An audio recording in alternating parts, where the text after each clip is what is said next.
కేంద్ర ప్రభుత్వం 2026-27కు సంబంధించి బడ్జెట్ ప్రవేశపెట్టింది. ఆర్థిక మంత్రి నిర్మలా సీతారామన్ తొలిసారిగా చరిత్రలోనే, స్వతంత్ర భారత చరిత్రలోనే ఆదివారం రోజు బడ్జెట్ను ప్రతిపాదించారు. ఆవిడ వరుసగా 9వ బడ్జెట్ ప్రవేశపెట్టి రికార్డు సృష్టించారు.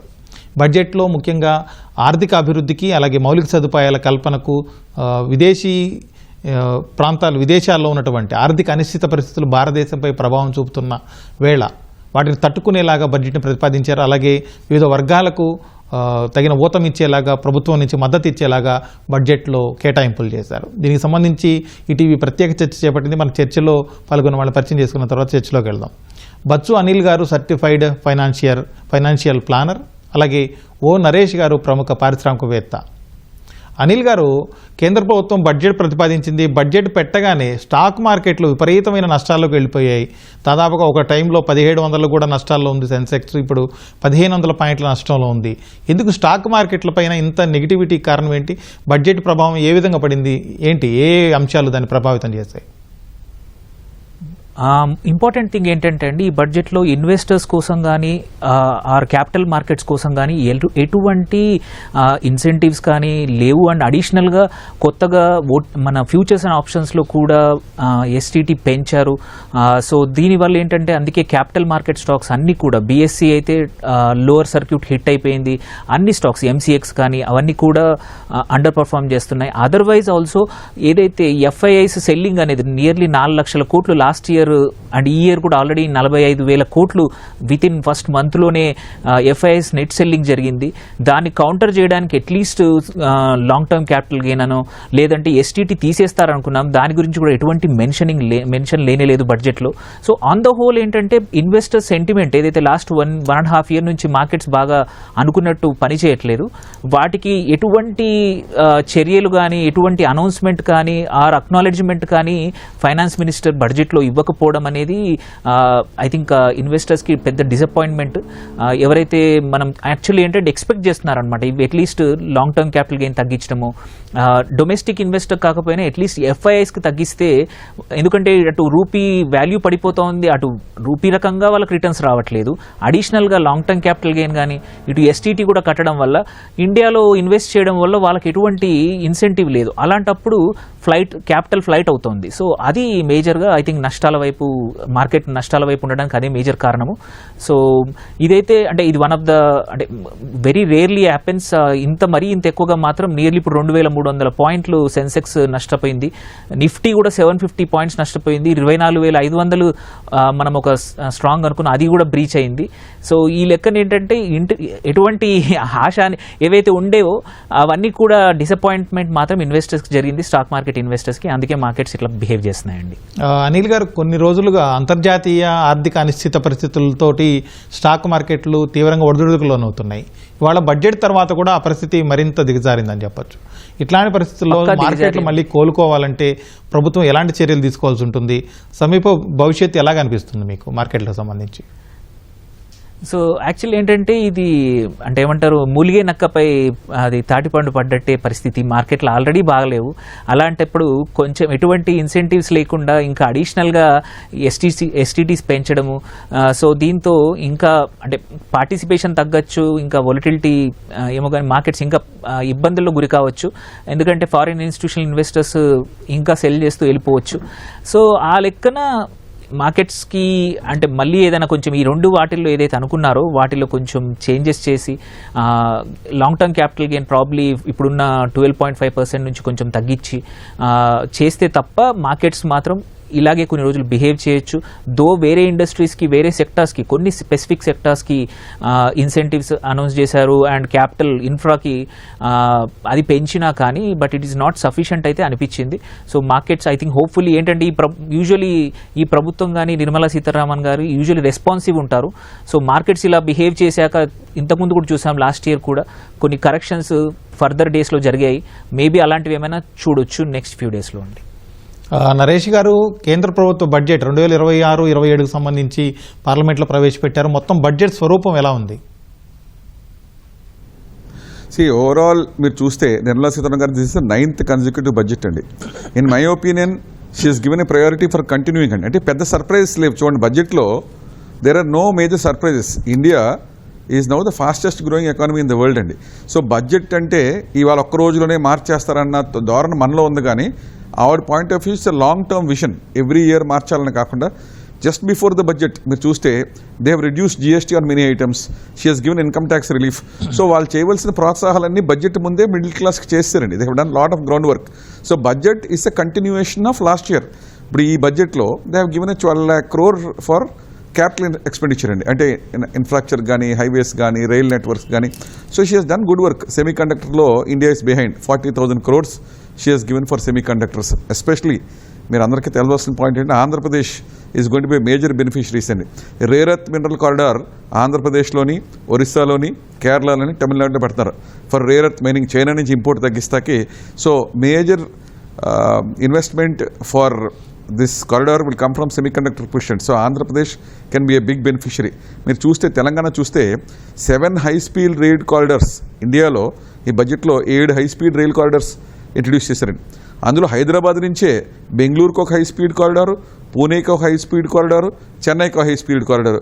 So Hyderabad is a big beneficiary even if it's a Congress ruled state and Kerala is not ruled by BJP. అయినప్పటికీ కూడా they have made sure in Tamil Nadu they have given high speed rail corridors, they have given rare earth mineral corridors.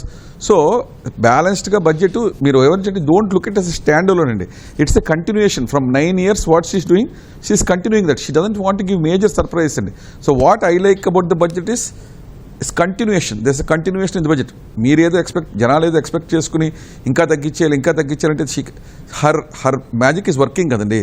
There is no country in the world which is growing at 8% or 7%. India is the fastest growing economy in the world. Income tax reduce చేశారు, GST reduce చేశారు, capital expenditure 12 lakhs she has put. అలాగే క్యాపెక్స్కి semi conductor పెట్టారు, rare earth minerals పెట్టారు, artificial intelligence farmers కూడా help చేస్తాక పెట్టారు. ఈ tourism sector బాగా దెబ్బతిందని చెప్పి 5% నుంచి 20% ఉందని TCS ఆవిడ ఇమీడియట్గా చాలా మంది టూర్ ఆపరేటర్స్ ఇంక్లూడింగ్ మేము కూడా ఛాంబర్ ఆఫ్ కామర్స్ రిప్రజెంటేషన్ ఇచ్చాం. She's acted on the representation. She's reduced it 2% అండి. స్ట్రేట్ అవే 5%, 20% మేము కనీసం 3% చేస్తాను, ఆవిడ యాక్టింగ్గా 2% చేశారు. So whatever we have brought it to her notice she has definitely acted up on. So travel will be cheaper. అలాగే seafood, textiles, leather industry ఏవైతే దెబ్బతిన్నాయో అన్నింటికి she has mention in the budget. Last year turnover 1% మీద duty free import చేశారు, ఇప్పుడు 3% పెంచారు. వాళ్ళు ఎక్కడ ఏ దేశంలో చీప్గా దొరికితే ఇక్కడ తెచ్చుకుని ప్రాసెస్ చేసుకుని ఎక్స్పోర్ట్ చేస్తాకి she increase the FOB value. So MAT కూడా 15% తగ్గించారు. అదే ఫైనల్ మళ్ళీ ఇన్కమ్ ట్యాక్స్ పడకలు 14% చేశారు. ఇన్కమ్ ట్యాక్స్లో పెనాల్టీలు చేస్తారంటే పెనాల్టీలు ఎక్కలేదు, ఫైన్తో స్మాల్ ఫైన్ వేసి క్లోజ్ చేసేయమని చెప్పారు. ట్యాక్స్ రిటర్న్స్ లేట్ అయినా కూడా కొంచెం దానికి అలవెన్స్ ఇచ్చి స్మాల్ ఫైన్స్తో యూ కెన్ సెట్ ఆఫ్ అన్నారు. ఇంకొక మేజర్ పార్ట్ అందరూ మిస్ అయ్యింది.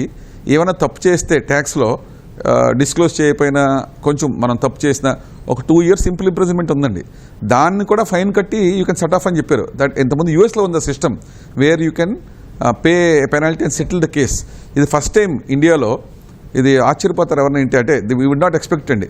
ఒక పర్సన్కి ఇన్కమ్ ట్యాక్స్ యాక్ట్లో తప్పు చేశారని చెప్పి 2 years ఇంప్రిజన్మెంట్ వేసిన you can pay money as a fine and close the imprisonment. ఇది చాలా I think that's a very very forward looking statement in the budget అండి. అంటే ఒక ఇండియన్ బిజినెస్ మెన్ని అలాగ దొంగకేం చూడకుండా, ఒక ఇండియన్ ట్యాక్స్ పేయర్ని దొంగకేం చూడకుండా తప్పు చేయటం అనేది మానవ సహజం అనేప్పటికి కూడా you should give him an opportunity to compound it and get away without hurting him and impressing. That's a very very welcome. We should congratulate the finance minister for that అండి.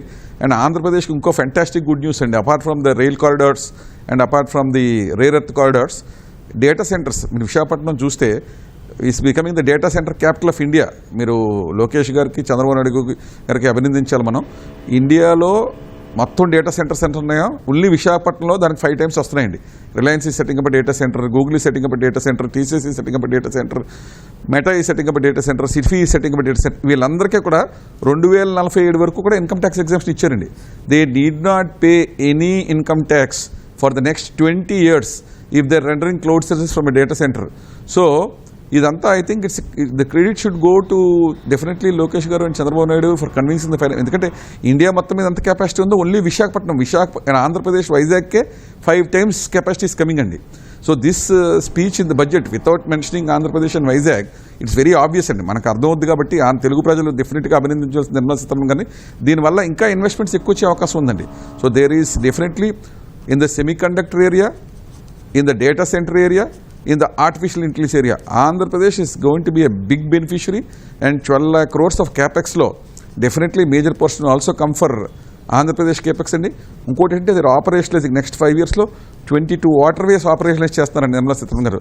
So freight cost will reduce, పోర్టుల మీద కూడా దేవర్ చాలా మీరు చూస్తే proposals కస్టమ్స్కి ముందే మీరు duty కట్టేసి ఉంటే కస్టమ్స్ వచ్చి ఇన్స్పెక్ట్ చేయలేకుండా ఫాస్ట్గా క్లియరెన్స్ ఇచ్చేలా గూడ్స్ కూడా they have reduce the waiting time for ships. That's a very and for cargo clearance. So cargo పోర్ట్స్లో ఫాస్ట్గా ఇవాక్యువేట్ అయిపోతాకి సో మైక్రో లెవెల్కి వెళ్ళారండి ఆవిడ. నాట్ ఓన్లీ దిస్ మెడిసిన్స్లో కూడా క్యాన్సర్ డ్రగ్స్కి ఇది కూడా she's exempted duty. So overall what I can say is there is a 12 lakh crore capital infrastructure boost అండి. And tourism will be promoted అండి. అలా gaming, animation, 15,000 centres they are going to set up in every district. అలాగే NIMHANS type hospital north ఇండియాలో లేదండి. Mental health కోసం she setting up a big mental health institute in north India.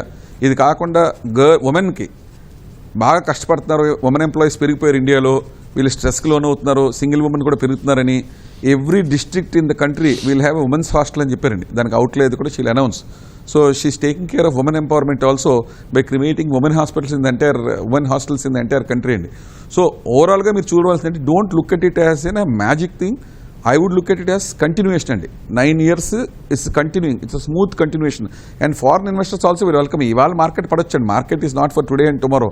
Market is going up or going down because of global factors, not because of the budget. బడ్జెట్లో మార్కెట్కి ఇబ్బంది పని ఏమీ చేయలేదండి ఆవిడ. ఓన్లీ ఆప్షన్స్ అండ్ ఫ్యూచర్స్లో she has increase the STT. అది కూడా ఎందుకంటే ఆప్షన్స్ అండ్ ఫ్యూచర్స్లో ట్రేడ్ చేసిన వాళ్ళు 95% ఆఫ్ ద పీపుల్ అండి. మీరు చూస్తే ఏ స్టాక్ మార్కెట్లో even I also trade, 95% of the people lose money అండి, డబ్బులు పోతాయి. So to discourage trading in options and futures, భారతదేశంలో ట్రేడ్ చేసే వాళ్ళు డబ్బులు పోకూడదు కాబట్టి I would congratulate Nirmala Sitharaman గారు to discourage trading in options and futures. ఆవిడ మామూలుగా ఎస్టీటీఆర్ నార్మల్ ట్రేడింగ్ మీద ఏం ముట్టుకోలేదండి ఆవిడ.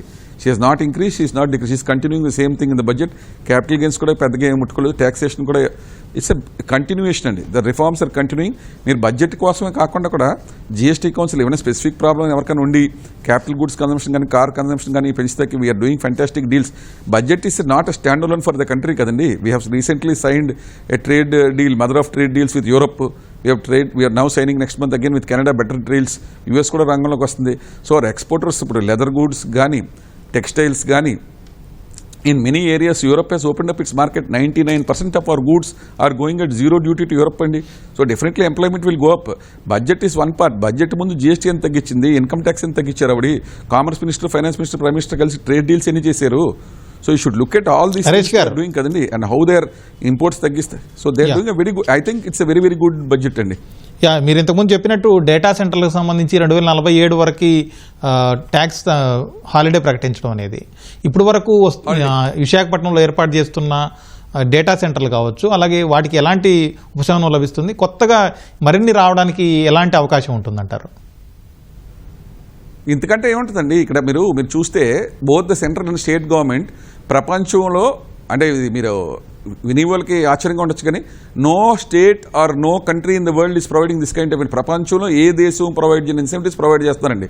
ఎందుకు? India is the world's largest economy.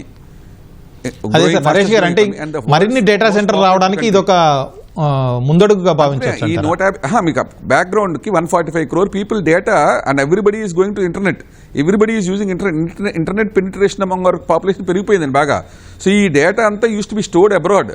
Now ఈ డేటా ఇండియాలో స్టోర్ చేసుకుని, అది కూడా వాళ్ళు ఏం చెప్పారు, you have to sell these services through Indian reseller. అంత బెనిఫిట్ ఇస్తారండి వాళ్ళకి. So this giving income tax incentives, state government giving land at cheaper rate, power చూసారు కదా మన Andhra Pradesh government, they have given land at concessional price, water at concessional price, and GST కూడా reimbursement, capital investment GST, state government is giving reimbursement of GST. So plenty of water, desalination ప్లాంట్స్కి incentives, ఇలాంటి ఎన్ని incentives ఇస్తాం వల్ల you can attract ఇంతకంటే చేయగలిగింది ఏం లేదండి. Let me put it this way, ప్రపంచంలో ఏ కంట్రీ కూడా ఇంతకంటే ఇన్కమ్ 100% ఇన్కమ్ ట్యాక్స్ ఎగ్జామ్షన్ ఇచ్చి, ల్యాండ్ చీప్కి ఇచ్చి, పవర్ చీప్కి ఇచ్చి, రెన్యూబుల్ పవర్ కూడా హైయెస్ట్ రెన్యూబుల్ పవర్ అనంతపూర్లో పెట్టి, అక్కడి నుంచి గ్రీన్ కారిడార్ కూడా విశాఖపట్నంకి వేసి, గ్రీన్ కారిడార్ పవర్ తీసుకొచ్చి, రెన్యూబుల్ ఎనర్జీస్ అవైలబుల్ at ₹2 అండి సోలార్ పవర్. సో అదే పవర్ వీళ్ళు కనెక్ట్ చేసుకోమని గ్రీన్ కార్డర్ తీసుకోమని చెప్పి అంత తక్కువ పవర్ ఇచ్చి ఇక్కడ సీ వాటర్ డీసాలినేషన్ వాటర్ తీసుకోమని పోలవరం కంప్లీట్ అయిపోయిన వాటర్ తీసుకొచ్చి ఇన్కమ్ ట్యాక్స్ కూడా జీరో చేసేస్తే I think that is the biggest news. You can hear double the investments happening అండి. రేపు అమెజాన్ వాంట్స్ టు సెటప్, ఇంకా పెద్ద పెద్ద కంపెనీలు want to set up data, more people will come అండి. సో ఇన్వెస్ట్మెంట్ డెస్టినేషన్గా Andhra Pradesh and Visakhapatnam will be number 1 in the world for attracting data centers. Now in semiconductors and rare earth minerals also, Andhra Pradesh corridor, because of the good relationship Prime Minister have with Andhra Pradesh, semiconductor, now పూర్వకు కూడా IT మీద focus చేశారు మీరు, AI మీద focus చేశారు, but semiconductor కూడా చూడండి, she has mention specifically 40,000 crores for semiconductors. అందులో Andhra has been mention among the 4 states as a rare earth corridor. So definitely ఆ ఏరియాస్లో కూడా మనకి ఇన్వెస్ట్మెంట్ వస్తుంది. So when you get investments of this magnitude in artificial, and మీరు చూస్తే even అగ్రికల్చర్లో కూడా చాలా స్పెసిఫిక్గా చెప్పారు అవి, క్యాజు కూడా హై వాల్యూ క్యాజు చేస్తాం, బ్రాండింగ్ హెల్ప్ చేసి పెడతాం, కోకోనట్కి హెల్ప్ చేసి పెడతాం, షింప్కి ఎక్స్పోర్ట్, కోకో కూడా she wants to brand cocoa. అందరికీ బడ్జెట్లో మీరు తెలియకుండా, ఆంధ్రలో AP is the number 1 producer of cocoa అండి. కోకోలో we're number 1 in the country, we produce 40% of the cocoa. ఆవిడ కోకో గురించి స్పెసిఫిక్గా మెన్షన్ చేసింది ఆవిడ, అలా కోకోనట్ గురించి మెన్షన్ చేసింది. క్యాజునట్లో we're number 2 in the country. ఆవిడ క్యాజునట్స్ కూడా ప్రమోట్ చేస్తారు కదా. కొబ్బరి చెట్ల గురించి ఆవిడ ఎలా మెన్షన్ చేస్తుంది బడ్జెట్లో అండి. ఏ ఫార్మర్ కన్నా చెట్లు ఈల్డింగ్ తగ్గినా కూడా ఆ చెట్లు తీసేసి కొత్త చెట్లు వేసేలా కూడా యూనియన్ బడ్జెట్లో they are providing a proposal for helping the farmers increase their output. అంత డీటెయిల్గా స్పీచ్లో చెప్పిందండి ఆవిడ. చచ్చిపోయిన కోకోనట్ చెట్లు కానీ తక్కువ ఈల్డ్ ఉన్న కోకోనట్లు కూడా తీసేసి హై ఈల్డింగ్ కోకోనట్స్తో రీప్లేస్ చేయమని చెప్పి, that is the depth they are going to increase the farmers income. So Andhra Pradesh is definitely going to get a boost, not only agriculture, because sea ఫుడ్లో కూడా వీఆర్ నెంబర్ 1 అండి. ఇండియాలో ఎగ్స్లోని, ఫిష్లోని, షింప్లో we're number 1 in the country. So shrimp farmers గురించి చెప్పింది, వాళ్ళ టర్న్ ఓవర్లో 3%. They can import duty free also. ఇక్కడ ప్రొడక్షనే కాకుండా ఇంకా ఎక్స్పాండ్ చేసుకునేలాగా. So shrimp industry by name she mentioned. So agriculture especially products being Andhra Pradesh she mentioned, rare earth corridor she mentioned, semiconductor, data centres, ఇవన్నీ కూడా ఆంధ్రప్రదేశ్కి, విశాఖపట్నంకి డెఫినెట్గా బూస్ట్ వస్తుందండి. హైదరాబాద్ ఇస్ ఆల్మోస్ట్ ఆంధ్రప్రదేశ్ పక్కనే ఉంది కాబట్టి ఈ హై స్పీడ్ కారిడార్స్ అన్ని హైదరాబాద్ నుంచి అనౌన్స్ చేశారు కాబట్టి మన చేయవలసిన రిక్వెస్ట్, మన ఎంపీస్, నా రిక్వెస్ట్ అంటే విశాఖపట్నం నుంచి కొంచెం హైదరాబాద్కి కూడా ఒక హై స్పీడ్ కారిడార్ కానీ, ఈ బడ్జెట్ అయిపోయింది, post budget if Chandrababu Naidu గారు, లోకేష్ గారు can take up with FM and the railway minister, మనకి ఫ్యాంటాస్టిక్ కనెక్టివిటీ వచ్చేస్తుంది. ఎందుకంటే హైదరాబాద్ నుంచి ఆల్రెడీ 3 బెంగళూరు, చెన్నై అండ్ పూణేకి వచ్చిందండి. అక్కడ మళ్ళీ బాంబే నుంచి పూణేకి ఉంది, మళ్ళీ వారణాసిలో ఉంది. సో ఒక్క వైజాగ్ నుంచి కానీ హై స్పీడ్ కనెక్టివిటీ ఒకటి ఇచ్చేస్తే will be immediately connected in the high speed growth corridors అండి. So I think the budget is a very good budget. Market disappoint అవ్వచ్చు కానీ if you look at it from a distance, from an international perspective, people like continuity. She's maintained the continuity. మనకి ఏంటంటే రోజు సంబరాలు కావాలండి. పని is not to do dance every day. అలాగే మనతో పాటు అందే సత్యం గారు, రాజకీయ ఆర్థిక విశ్లేషకులు కూడా జాయిన్ అయ్యారు. సత్యం గారు, కేంద్ర బడ్జెట్ను చూశారు కదా, ముఖ్యంగా తెలంగాణకు సంబంధించి చూస్తే ఇప్పుడు దాకా మన నరేష్ గారు చెప్పినట్టు హైదరాబాద్, ముఖ్యంగా రైల్ కారిడార్లు హైదరాబాద్ నుంచి చెన్నైకి, పుణేకి, అలాగే బెంగళూరుకి ఇవి ఏర్పాటు చేయడం వల్ల ఆల్రెడీ అంతర్జాతీయ స్థాయి నగరంగా ఎదుగుతున్న హైదరాబాదు ఈ కనెక్టివిటీ పెరగడంతో, హై స్పీడ్ కారిడార్లు ఏర్పాటు చేయడంతో మరింత అభివృద్ధి చెందడానికి ఏ విధంగా దోహదపడే అవకాశం ఉంది? ఖచ్చితంగా అండి, ఇది సర్వీస్ సెక్టర్కి, ఇండస్ట్రియల్ సెక్టర్కు పెద్ద బూస్ట్గా పనిచేస్తుంది. ఇవాళ ఉన్నటువంటి కారిడార్స్లో ఖచ్చితంగా త్రూ హైదరాబాద్ 3 కారిడార్స్ ఇవ్వాల్సి వచ్చింది. కాబట్టి ఇది మొత్తం కూడా హైదరాబాద్కు బూస్టింగ్. తర్వాత ఇంకా ఇండస్ట్రియల్ డెవలప్మెంట్ కానీ, సర్వీస్ సెక్టర్ కానీ ఇంకా గ్రోత్, హై స్పీడ్ గ్రోత్ అయ్యేటువంటి అవకాశం ఉంది. వాటిని యూటిలైజ్ చేసుకొని కనెక్టివిటీ పెంచుకోవాల్సినటువంటి బాధ్యత రాష్ట్ర ప్రభుత్వం మీద ఉంది. కాబట్టి కనెక్టివిటీ ఏ మేరకు మనం ఇంప్రూవ్ చేసుకోవాలంటే ఇప్పటికే త్రిపురాల్ రింగ్ రోడ్ ఒకటి హైదరాబాద్ టు ఫామ్ చేయడానికి ప్రయత్నం చేస్తున్నది. దానికి కనెక్టెడ్ రోడ్స్ బిట్వీన్ RRR మధ్య కూడా కనెక్టివిటీకి ప్లాన్ చేస్తుంది స్టేట్ గవర్నమెంట్. ఇవి దాంతో పాటు పూర్తయితే మొత్తం దరిదాపు నేషనల్ లెవెల్ మూవ్మెంట్, మొబిలిటీకి కేంద్రం హైదరాబాద్గా మారేటువంటి అవకాశం ఉంది. తర్వాత ఓవరాల్గా బడ్జెట్ చూస్తే సర్వీస్ సెక్టర్కు బూస్టింగ్ ఉంది. తర్వాత ఇంటర్నేషనల్ క్రైసిస్ నుంచి రెసిస్ట్ చేసుకోవటానికి కొన్ని వ్యూహాత్మకంగా ఇవాళ ఫైనాన్స్ మినిస్టర్ అనౌన్స్ చేసింది. ఎందుకంటే ఇవాళ ఎన్ని టారిఫ్స్ చేసినా చైనా బెదరడం లేదు, చైనాని ప్రెజరైజ్ చేయలేకపోతుంది అమెరికా. ఎందుకని అంటే రేర్ ఎర్త్ మెటీరియల్లో దరిదాపు 90% రిజర్వ్స్, 60% రిజర్వ్స్ చైనాలో ఉన్నాయి. Processed rare earth material 90% command చేస్తుంది. దాంట్లో ఎప్పుడైనా నియంత్రణ పెడితే అమెరికాతో సహా అన్ని దేశాలు కూడా డిఫెన్స్ ఉండాల్సి వస్తుంది. ఇప్పుడు ఫర్దర్గా ఇండియా ఇప్పుడు సీతారామన్ అనౌన్స్ చేసినటువంటి rare earth material corridors Andhra Pradesh, Kerala, Orissa ఈ 4 రాష్ట్రాల ద్వారా దీన్ని అనౌన్స్ చేయటం వల్ల ఒకటి రేర్ ఎర్త్ మెటీరియల్స్ పాసిబిలిటీ ఉందనుకోవటం ఒకటి, రెండోది కోస్టల్ రీజియన్ లో డెవలప్ చేస్తే ఇంటర్నేషనల్ కనెక్టివిటీగా పెరిగేటువంటి అవకాశం ఉంది. కాబట్టి దాని నుంచి వచ్చేటువంటి ఫర్దర్గా వచ్చేటువంటి ప్రమాదాన్ని రెసిస్ట్ చేయడానికి రేర్ ఎర్త్ మెటీరియల్కి ఈసారి ప్రత్యేకమైనటువంటి ప్రాధాన్యత ఇచ్చింది. అట్లాగే సెమీ కండక్టర్ విషయానికి వస్తే దీంట్లో ప్రామినెన్స్ తైవాన్కు ఉంది. రేపు Taiwan part of the China, ఎప్పుడైనా తైవాన్ పార్ట్ చైనాలోకి వెళ్తే సెమీ కండక్టర్ యాక్టివిటీలో కూడా మనకి ఏమైనా హర్డిల్స్ వస్తే దాన్ని కూడా డిఫెండ్ చేసుకోవడానికి, రెసిస్ట్ చేయడానికి ఇవాళ కర్తవ్యంగా సెమీ కండక్టర్ మిషన్ కు 40,000 కోట్లు అనౌన్స్ చేసింది బడ్జెట్ లో. ప్రత్యేకంగా అవుట్లే కూడా అనౌన్స్ చేసింది. కాబట్టి ఈ రెండు కూడా ఇంటర్నేషనల్ క్రైసిస్ వస్తే రెసిస్ట్ చేయడానికి, ఫ్యూచర్ లో డిపెండెన్సీ ఇతర దేశాల మీద డిపెండెన్సీ దక్కడానికి, ఇది తర్వాత క్రైసిస్ ని రెసిస్ట్ చేయడానికి కూడా ఈ 2 చర్యలు బడ్జెట్ లో ప్రతిపాదించింది. అట్లాగే సర్వీస్ సెక్టర్ లో అనేకమైనటువంటి మెజర్స్ తీసుకుంది. ఇవన్నీ కూడా సర్వీస్ సెక్టర్ గ్రోత్ రేట్ ఇప్పటికే అరౌండ్ 10% ఉంటుంది. అప్పుడప్పుడు industrial sector growth rate stagnation లో ఉంటుంది, అగ్రికల్చర్ రేట్ మాన్సూన్స్ కు రియాక్ట్ అవుతుంది. కానీ సర్వీస్ సెక్టర్ నమ్మకంగా గ్రోత్ రేట్ ని మన ఇండియాలో అయితే కొనసాగుతూ ఉంది. దాని ఇంకా ఫర్దర్ ఫ్లేర్ అప్ అయ్యేటువంటి అవకాశం ఉంది. ఇవాళ జీడిపిలో కూడా సర్వీస్ సెక్టర్ షేర్ అరౌండ్ 60% ఉంటే ఇంకా డెవలప్డ్ కంట్రీస్ తోటి మ్యాచ్ కావడానికి దీని గ్రోత్ రేట్ ఇంకా పెరిగేటటువంటి అవకాశం ఉంది. అయితే వీటన్నిటిలో నుంచి కూడా వచ్చేటువంటి బెనిఫిట్స్ బాటమ్ లెవెల్కు పర్క్యులేట్ చేయాల్సినటువంటి యాక్షన్స్ స్పీడప్ చేయాల్సినటువంటి అవసరం ఉంది. ఇది ఒక అంశం. తర్వాత ఇవాళ స్టాక్ మార్కెట్ నెగిటివ్ రియాక్ట్ అయింది. ఎందుకు నెగిటివ్ రియాక్ట్ అయింది అంటే సాధారణంగా ఎవరైనా ఏమనుకుంటారంటే ఏదో భారాలు పెంచారు అందుకే నెగిటివ్ రియాక్ట్ అయింది. భారాలు పెంచలేదు, ఆల్రెడీ ఇచ్చిన కన్సెషన్స్ ని కంటిన్యూ చేస్తుంది. కానీ ఫర్దర్ కన్సెషన్స్ ని ఎక్స్పెక్ట్ చేసి ఉంటుంది మార్కెట్. కానీ ఫర్దర్ గా లిబరల్ కాలే. నేను రాత్రి కూడా మన ఛానల్లో చెప్పాను నేను, ఎందుకంటే ఖచ్చితంగా టైట్ షెడ్యూల్ ఉండబోతుంది దీనికి. సాధారణంగా budget volume 8 to 10% every year increase అవుద్ది, ఏది ఇన్ఫ్లేషన్ న్యూట్రల్ చేయడానికి.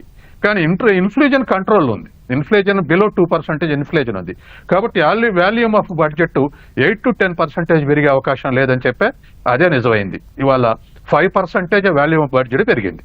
అట్లాగే ఫిజికల్ డెఫిసిట్ కూడా ఎప్పటి నుంచో 4% ఒక 5 years చేరాలి ఫిజికల్ డెఫిసిట్ అనేది. లాస్ట్ ఇయర్ ఆబ్జెక్టివ్ 4.4 అనుకున్నారు, ఇప్పుడు 4.3 పెట్టుకున్నారు. అంటే ఆ మేరకు జీడిపిలో 4.4 నుంచి 4.3 ఇప్పుడు టార్గెట్ అని చెప్పేసి అనౌన్స్ చేసింది. దాన్ని ఇంప్లిమెంట్ చేయడానికి సహజంగానే ఈ విషయాల్లో రిలీఫ్ విషయాల్లో టైట్గా ఉండకపోతే అది సాధ్యం కాదు. కాబట్టి ఒకటి ఇన్కమ్ లెవెల్స్ పెరుగుకోవాల్సింది, రెండోది రెవెన్యూ పెంచుకోవాల్సి ఉంది, రెండోది ఎక్స్పెండిచర్ కంట్రోల్ పెట్టుకోవాల్సినటువంటి అవసరం ఉంది. కాబట్టి ఎక్స్పెండిచర్ కంట్రోల్ పెట్టుకోవడానికే లాస్ట్ ఇయర్ కన్నా ఈ ఇయర్ ఎక్స్పెండిచర్ జస్ట్ ఒక 1 lakh crore ఇంక్రీజ్ చేసింది. ఇప్పుడు 3 lakh crores ఇంక్రీజ్ అయింది. తర్వాత రెవెన్యూ కూడా 1 or 2 lakhs ఎక్కువ వచ్చేటువంటి ఎస్టిమేషన్ చేశారు. ఇవి కాకుంటే ఇన్కమ్ లేకపోతే ఇంకా సహజంగానే బారోయింగ్స్ మీద ఆధారపడాలి, ఇదొక అంశం. తర్వాత బారోయింగ్స్ ఆధారపడితే ఇవాళ ఉన్నటువంటి debt GDP ratio world wide ఉన్నటువంటి దాంట్లో మాత్రం మనం కూడా ఇంకా అంతకన్నా తక్కువ ఉన్నాం. అమెరికా కానీ జపాన్ ఇతర దేశాలతో పోలిస్తే మనది చాలా కంట్రోల్ ఉంది. తర్వాత గవర్నమెంట్ డెట్ కూడా కంట్రోల్ ఉంది, అరౌండ్ 6% ఉంది జీడిపికి.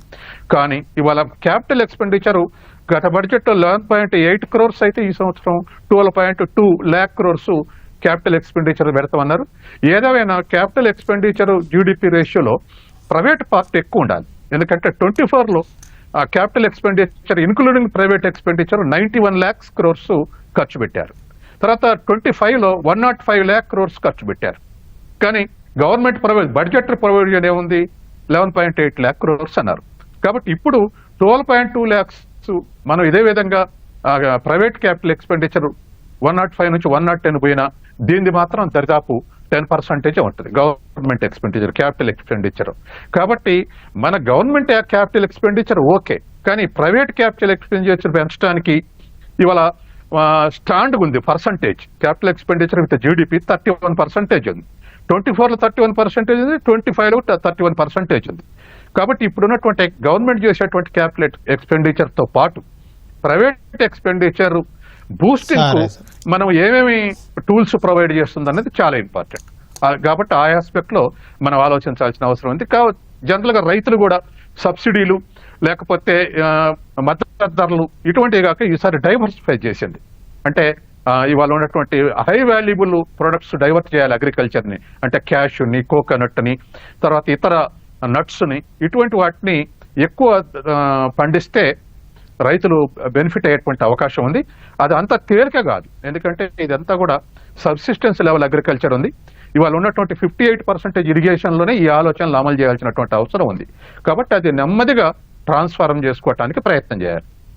అనిల్ గారు, ఇప్పుడు కార్పొరేట్ బైబ్యాక్ కొనుగోళ్లకు సంబంధించి 22% పన్నులు వేశారు, అలాగే నాన్ కార్పొరేట్ మీద 30% పన్నులు వేశారు. దీనివల్ల ఎలాంటి ప్రభావం పడే అవకాశం ఉంది? ఎవరికి లాభం, ఎవరికి నష్టం దీనివల్ల?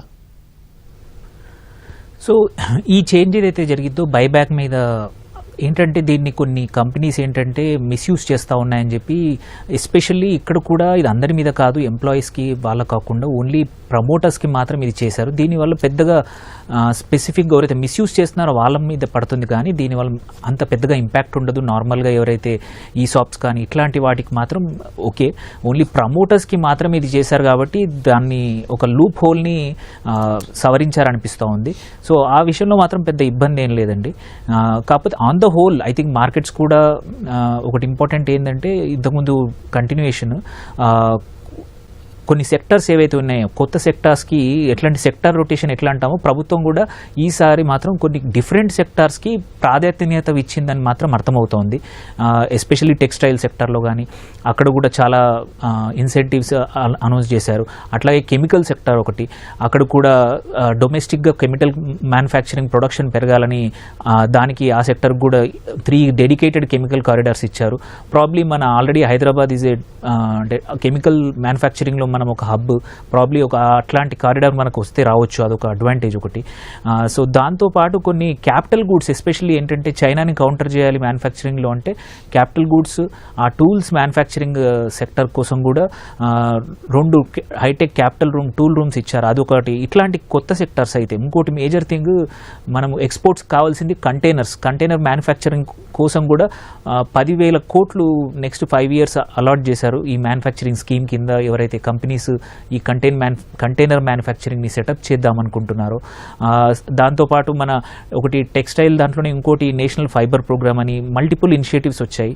అండ్ అన్నిటికన్నా ఒక ఇంకోటి ఇంపార్టెంట్ థింగ్ ఏంటంటే, ఏవైతే లెగసీ ఇండస్ట్రియల్ క్లస్టర్స్ ఉన్నాయో మన తెలంగాణలో కానీ ఆంధ్రాలో కూడా చాలా ఉన్నాయి, వాటి రివిజువనేషన్ అంటే వాటి టైం అయిపోయిందని చెప్పి వదిలేయకుండా వాటిని కూడా మళ్ళీ రివైవ్ చేయడానికి ఫండింగ్ కొత్త స్కీమ్ ఒకటి వచ్చింది. సో ఇది కూడా మన 2 రాష్ట్రాలకి కూడా బెనిఫిట్ అవ్వచ్చు, ఇది ఒక మంచి స్కీము. దాంతోపాటు ఎక్కువగా ఎంప్లాయ్ చేసే సెక్టర్ ఏంటంటే ఎస్ఎంఈస్.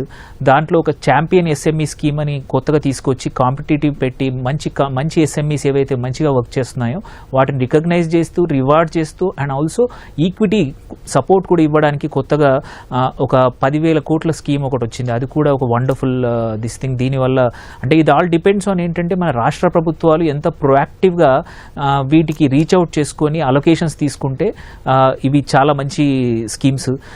దాని తర్వాత ఇంకొకటి ఆల్రెడీ మనం డిస్కస్ చేసినట్టు మన హైదరాబాద్కి అయితే ఒక బెనిఫిట్ రైల్ కారిడార్ అయితే high speed rail corridors 3 Hyderabad నుంచి ఆరిజిన్ అవుతున్నాయి. సో దానికి తగ్గట్టు ఈ ఇండస్ట్రియల్ రిజువనేషన్ అది కూడా వాడుకోవడం ఒకటి.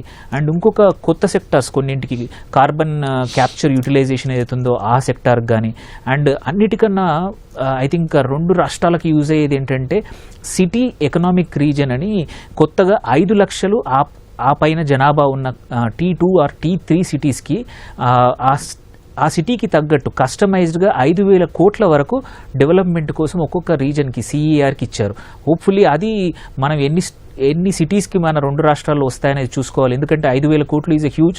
ఆ సిటీకి అవసరం వచ్చిన ఇన్ఫ్రాస్ట్రక్చర్ ఏదైతుందో మొత్తం కూడా ఫుల్లీ ఇంటిగ్రేటెడ్ డెవలప్ చేయడానికి ఈ కొత్త ఈ CER అనేది, ఇంతకుముందు ఏంటంటే స్మార్ట్ సిటీ అని ఉండింది ఇంతకుముందు 2-3 బడ్జెట్లలో. దాని తర్వాత నెక్స్ట్ ఆ టౌన్స్ తర్వాత ఈ CER అని కొత్త కాన్సెప్ట్ ఇంకా చిన్న సిటీస్ని డెవలప్ చేయడానికి చేశారు. సో ఇది యూజ్ చేసుకోవచ్చు. ఎస్పెషల్లీ టెంపుల్ టూరిజం అట్లాంటివి ఉన్న సిటీస్లో కూడా ఇది ప్రమోట్ చేయడానికి ఒప్పుకున్నారు కాబట్టి అదొకటి. కానీ అండ్ ఇంకోటి బ్యాంకింగ్ సెక్టర్లో కూడా ఇవాళ బ్యాంక్ నిఫ్టీ నెగిటివ్ రియాక్ట్ అయింది, but in terms of asset quality పెంచడానికి కొన్ని కొత్త చర్యలు కానీ అండ్ ఎన్బిఎఫ్సిస్ ఎస్పెషల్లీ ఏంటంటే వికసిత్ భారత్ కోసం పిఎస్యు ఎన్బిఎఫ్సిస్ కూడా మన పిఎఫ్సి పవర్ ఫైనాన్స్ కార్పొరేషన్ కానీ రూరల్ ఎలక్ట్రిసిటీ కార్పొరేషన్ రెండింటికి కూడా అడ్జస్ట్ చేస్తూ వాటిని కొత్తగా 2047 వరకు టాప్ ఎన్బిఎఫ్సిస్ అవ్వడానికి కావాల్సిన సపోర్ట్ ఏదైతే ఉందో అదొకటి అనౌన్స్మెంట్. అందుకే ఆ రెండు కూడా బాగా పర్ఫామ్ చేస్తున్నాయి ఇవాళ మార్కెట్లో కూడా ఇప్పుడు right now. At the same time మన యానిమల్ హస్బెండరీ ఒకటి, ఇంకొకటి యోగా కోసం కూడా మన ట్రెడిషనల్గా ఆల్రెడీ చూసాము ఫ్యూ ఇయర్స్ నుంచి. దానికోసం 3 కొత్తగా ఆల్ ఇండియా యోగా యూనివర్సిటీస్ ఒకటి, ఆయుర్వేదకు యూనివర్సిటీస్ కానీ, సో ఇదొకటి. అండ్ మన ఇంకొక ఇంపార్టెంట్ ఏరియా ఏంటంటే హైదరాబాద్కి యూజ్ అయ్యేది ప్రాబ్లీ ఆరెంజ్ ఎకానమీని ప్రమోట్ చేయబోతున్నామన్నారు. ఇందులో యానిమేషన్, కామిక్స్, గేమింగ్స్ మన ఆల్రెడీ హైదరాబాద్లో ఒక మన హబ్ దగ్గర మన హైటెక్ సిటీలో కొత్తగా ఇంకొక హైటెక్ సిటీ లాంటి ఇంకోటి వస్తుంది అక్కడ. సో ఈ సెక్టర్కి మాత్రం ఇది మనకి యూజ్ అవ్వచ్చు. అండ్ టూరిజం ఎలాగూ జరిగింది, సో కొత్తగా టూరిజంలో కూడా ట్రెక్కింగ్ ఏరియాస్, ట్రెక్కింగ్ కానీ మన అవి కొంచెం డెవలప్ చేయాలని చూస్తున్నారు. అది ఆంధ్రాకు ఒకటి వచ్చింది అరకుకి, బట్ తెలంగాణకి అటు మల్టిపుల్, ఎస్పెషల్లీ ఉత్తర తెలంగాణలో ఉన్న మల్టిపుల్ నేషనల్ ఫారెస్ట్ ఉన్నాయి. వాటికి ఇట్లాంటిది ఒకటి ట్రెక్కింగ్ అండ్ హైకింగ్ మాత్రం ట్రైల్ ఒకటి డెవలప్ చేస్తే మాత్రం ఉత్తర తెలంగాణలో ఉన్న ఏవైతే ఈ పార్కుల్లో వాటిలో కూడా డెవలప్ చేసే అవకాశాలని అదొకటి యూజ్ చేసుకోవాలి. ఎస్పెషల్లీ ఇంకోటి ఏంటంటే బిగ్ క్యాట్ అలయన్స్ అని మన సెంట్రల్ గవర్నమెంట్ మల్టిపుల్ కంట్రీస్తో కలిసి ఈ పెద్ద పులులు అన్ని సింహాల గురించి ఒకటి అలయన్స్ ఉండింది. దాని మీటింగ్ ఇండియాలో జరగబోతుంది. 95 దేశాల యొక్క హెడ్స్ రాబోతున్నారు. అండ్ ఇది 2 రాష్ట్రాలు, ఎస్పెషల్లీ తెలంగాణ, బికాజ్ తెలంగాణలో పెద్ద పులులు చాలా ఈ ఉత్తర తెలంగాణలో చాలా మల్టిపుల్ రిజర్వ్ ఫారెస్ట్లో ఉన్నాయి. దీన్ని యూజ్ చేసుకుంటే మాత్రం తెలంగాణలో టూరిజం డెవలప్ చేయడానికి, ఎందుకంటే అటు మహారాష్ట్రలో అండ్ తెలంగాణ బార్డర్లో ఎన్ని ఉన్నాయి, అన్ని చోట్ల పుల్ల సంఖ్య చాలా పెద్దగా ఉంది. సో ఈ ఈవెంట్ని యూజ్ చేసుకుంటే మాత్రం ఒకటి మనకు చాలా బాగుంటుంది. అండ్ ఇంకొకటి స్పోర్ట్స్, ఇక్కడ కూడా ఇంటిగ్రేటెడ్ ట్రైనింగ్ సెంటర్స్ కొత్తగా డెవలప్ చేయబోతున్నారు, ఖేలో ఇండియా మిషన్ అని. సో ఇక్కడ 2 రాష్ట్రాలకు కూడా అవకాశాలు ఉన్నాయి. ఈ ట్రైనింగ్ సెంటర్స్ని, కోచ్ డెవలప్మెంట్ని, training and sports science technology centres ఇవన్నీ ఏంటంటే మన ఎంపీలు ఎంత క్యాప్చర్గా చేస్తే, ఎంత అగ్రెసివ్గా పనిచేసి సెంట్రల్ గవర్నమెంట్ దగ్గర, డిపార్ట్మెంట్స్ దగ్గర పనిచేసి అలొకేషన్ తెచ్చుకుంటే మాత్రం ఇది చాలా బాగుంటుంది. అండ్ ఇంకొక మేజర్ థింగ్ ఐ థింక్ అంటే అప్రిషియేట్ చేయాల్సింది ఏంటంటే దివ్యాంగులు ఆర్ వికలాంగుల కోసం మాత్రం చాలా పెద్ద అనౌన్స్మెంట్స్ జరిగాయి. లైవ్లీహుడ్స్ పెంచడానికి, వాళ్ళకి ఓన్లీ ఎట్లాగో సబ్సిడీలో లేకపోతే ప్రతి మంత్ స్కాలర్షిప్లు, పెన్షన్లు కాకుండా వాళ్ళకి ప్రాపర్గా ఉద్యోగాలు ఇవ్వడానికి సపరేట్ మిషనే తయారు చేశారు. అండ్ అది I think one of the major initiative going forward. ఏంటంటే వాళ్ళకు కూడా సెల్ఫ్ రెస్పెక్ట్తో వాళ్ళ ఓన్గా కష్టపడి పని చేసుకోవడానికి అవకాశాలు ఉన్నాయి. అనిల్ గారు, అలాగే ఇంకొకటి, గతేడాది ఇన్కమ్ ట్యాక్స్లకు సంబంధించి 12 లక్షల వరకు ఉపశమనం కల్పించారు. అలాగే స్టాండర్డ్ డిడక్షన్ కూడా 75,000 ఉండింది. దాన్ని పెంచకపోవచ్చు అనే అభిప్రాయాలు ఉన్నప్పటికీ చాలామంది 15 లక్షలు చేస్తారు, 20 లక్షల వరకు ఉపశమనం కల్పిస్తారనే ఒక ప్రచారం కూడా గట్టిగా జరిగింది. ఈ బడ్జెట్ చూసిన తర్వాత ఏమనిపించింది మీకు? అది యాక్చువల్ అది రియలిస్టిక్ కాదండి. ఆ ఎక్స్పెక్టేషన్స్ అన్నీ కూడా అంత రియలిస్టిక్ కావు. ఎందుకంటే ఆల్రెడీ ప్రభుత్వము మేజర్ చేంజ్ చేసింది. అంత పెద్ద చేంజ్ 12,75,000 దగ్గర వరకు మీకు ఎటువంటి ట్యాక్స్ లేదు. ఐ థింక్ అంత పెద్ద చేశాక మళ్ళీ ఫ్రీక్వెంట్గా ఏ ప్రభుత్వం కూడా పాలసీలు అంత హ్యూజ్గా అట్లాంటి ఇంపార్టెంట్ పాలసీలు చేయరు. ఎందుకంటే ఆల్రెడీ 80% ప్లస్ ట్యాక్స్ పేయర్స్కి ఆ చేంజ్ వల్ల అందరికీ అడ్వాంటేజ్ వచ్చింది. ప్రాబ్లీ ఒకటి ఎక్స్పెక్టేషన్ ఏముండిందంటే ఫ్యామిలీలో హస్బెండ్ వైఫ్ కలిపి ఒకటి 24 లక్షల వరకు ఎక్సెంప్షన్ అనేది మాత్రం సీరియస్గా, ఎందుకంటే ఐసీఐ ప్రపోజల్ పెట్టింది, అది వస్తుంది అనుకున్నాం కానీ అది రాలేదు. బట్ అదర్వైజ్ ఇన్కమ్ ట్యాక్స్ విషయంలో మాత్రం పెద్ద డిసప్పాయింట్మెంట్ ఏం లేదు మార్కెట్స్కి. ఐ థింక్ స్టాండర్డ్ డిడక్షన్ కూడా లక్షగా పెంచుతారు అనే ఒక అంచనా, లేకపోతే వినతి కూడా ఉండింది. కానీ అవి అంటే ఎప్పుడైనా సరే ఒక ప్రభుత్వం within a year change అయ్యేదండి. ఆల్రెడీ మధ్యలో పెద్ద మేజర్ చేంజెస్ చేసినప్పుడు అది ఆ ఎక్స్పెక్టేషన్ ఐ థింక్ అది సెట్ చేసుకోవడమే రాంగ్ అది ఈ కేసులో. అండ్ ఆల్రెడీ ఇంత పెద్ద ఏదైతే రిఫార్మ్ మధ్యలోనే జరిగింది, అది కానీ జిఎస్టీది కానీ, మామూలుగా ఇట్లాంటివి ఏంటి ఇంతకుముందు ప్రీవియస్ గవర్నమెంట్స్ ఎప్పుడు కూడా బడ్జెట్ టైంలో చేశాయి. అలా కాకుండా అవసరానికి తగ్గట్టు ఇయర్ మధ్యలోనే చేసేసాయి. జూలైలో ఒకటి అండ్ సెప్టెంబర్లో ఇంకొక అనౌన్స్మెంట్ జరిగింది. సో ఇంకొకటి ఏంటంటే ఈ బడ్జెట్ అనేది ఒక టైం ఈ అలాట్మెంట్ ఇవన్నీ చేసుకోవడానికే తప్ప మేజర్ పాలసీస్ డిసిషన్స్ ఈ ప్రభుత్వం చూస్తే అవసరానికి తగ్గట్టు మిడిల్ ఆఫ్ ద గవర్నమెంట్ చేస్తానే పోతా ఉంది. సో ఈ బడ్జెట్లో జరిగిందే ఫైనల్ అనుకోవడం కానీ దీని తర్వాత కొత్త అనౌన్స్మెంట్ రావు అని అనుకోవడం కూడా తప్పు. ఎందుకంటే వీళ్ళు ఆల్రెడీ మల్టిపుల్ టైమ్స్ చేశారు. సో మేబీ మీరు అన్నట్టు కొన్ని ఎలక్షన్స్ ఇయర్ టైంలోనూ కొత్తగా వేరే రాష్ట్రాల ఎలక్షన్స్ కన్నా ముందు అలాంటివి జరుగుతాయి కాబట్టి సో కంటిన్యూస్గా మాత్రం రిఫార్మ్స్ జరుగుతూనే ఉంటాయి. Last year was major reform year, ఈ ఇయర్ కూడా ముందుకు అలాగే జరగబోతా ఉంది. సో ఈ డిసప్పాయింట్మెంట్స్ టెంపరీ. ఈవెన్ మార్కెట్స్ కూడా ఐ థింక్ ఇవాళ ఇమ్మీడియట్ నీజర్క్ రియాక్షన్ ఇలా ఉన్నా సరే, ఎందుకంటే చాలా డిఫరెంట్ సెక్టర్స్కి అంటే సెక్టర్ రొటేషన్ ఎట్లా అనుకుంటామో ఇన్వెస్ట్ చేసినప్పుడు ప్రయారిటీ కూడా కేంద్ర ప్రభుత్వం మారిందండి ఈసారి కూడా. యా నరేష్ గారు, అలాగే ప్రత్యేకంగా ఎంఎస్ఎంఈల గురించి మాట్లాడుకుంటే ఎంఎస్ఎంఈలకు 10,000 కోట్లతోటి స్పెషల్ గ్రోత్ ఫండ్ ఏర్పాటు చేశారు. ఇది దేశవ్యాప్తంగా కావచ్చు, ఆంధ్రప్రదేశ్ తెలంగాణలో ఎంఎస్ఎంఈల అభివృద్ధికి ఏ విధంగా సహాయపడుతుందంటారు? డెఫినెట్గా అండి.